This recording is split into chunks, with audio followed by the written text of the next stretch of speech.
लगातार रातों और आगामी आने वाली 13 तारीख को 14 अप्रैल को डॉक्टर भीमराव अम्बेडकर जी संविधान के निर्माता हैं, बाबा साहब की जन्म की तैयारी में लगातार विधानसभा में काम कर रहे हैं। और आज उसी निमित्त यहाँ मीसा की पावन धरती पर आदरणीय शुभम राव जी के साथ आए हुए हैं।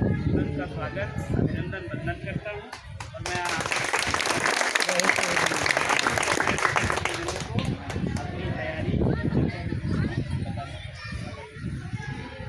दादा आप सभी लोगों को प्रणाम। बहुत बहुत धन्यवाद कि आप लोगों ने कीमती समय निकाल के हमको दिया।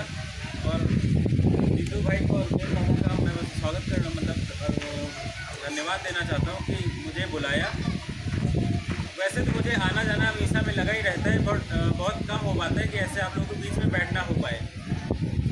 तो इसका मुख्य उद्देश्य बैठक का ये है कि पहली बात तो सूचित करना चाहता हूँ कि आपके गांव में जो अम्बेडकर पार्क है, वहाँ मलौली गांव के जो अम्बेडकर पार्क है, वहाँ पे जीतू भाई लगातार हमसे कहते रहते थे कि इस ग्राम सभा में जो ये पार्क है, इसकी अगर बाउंड्रीकरण हो जाए तो लोगों की बहुत उत्साह रहता है कि बाउंड्रीकरण हो जाए और वहाँ पे जो मेन रोड से मूर्ति तक जाने का अगर रास्ता बन जाए, पक्का रास्ता, तो वो स्वीकृत विधायक जी ने कर दिया है। वो बहुत जल्द ही उसको महीने भर में वहाँ पे आपकी बाउंड्री और रास्ता ये आपका बन जाएगा। और दूसरी चीज़ कि आप लोग जैसे जानते हैं कि 2022 में आप लोगों ने पहली बार भारतीय जनता पार्टी को चुन के मोहनलालगंज से विधायक अपना चुना।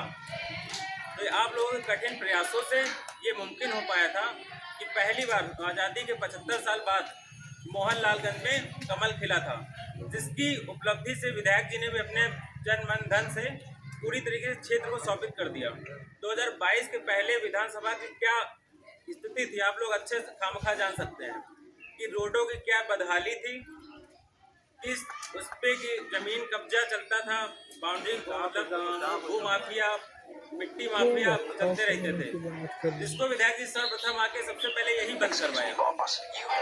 तो विधायक जी का मानना था कि बेटी और जमीन ऐसी चीज़ है जिससे आदमी की सम्मान रहता है।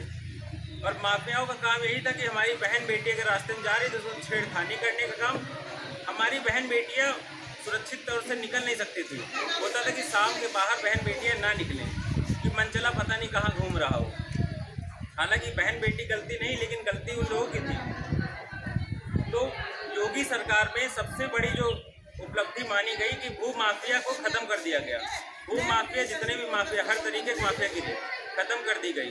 हमारे बीच में एक सुरक्षित, आज भी हमारी बहन बेटी रात में 9 बजे भी जा रही तो किसी इंसान की हिम्मत नहीं होती है कि इस बार उसकी तरफ गलत नज़र उठा देख ले। आप लोगों ने बहुत लोगों ने देखा ही हुआ, कितने सारे केस हुए थे ऑन द स्पॉट एनकाउंटर।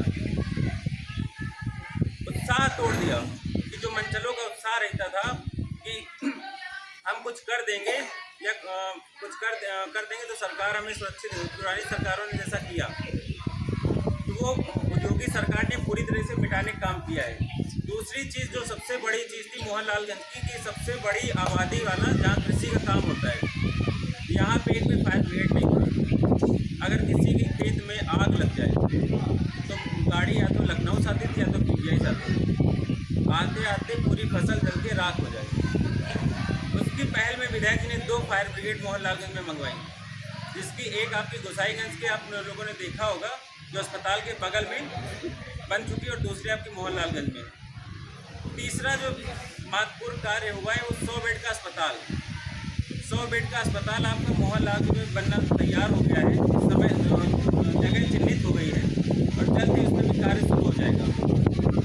और लगातार ही काफ़ी सारी रोडें बनवाई जा रही कि आवागमन जब हमारा अच्छा होगा तभी क्षेत्र का विकास हो पाएगा। फली फूली समृद्धि, कोई बीमार है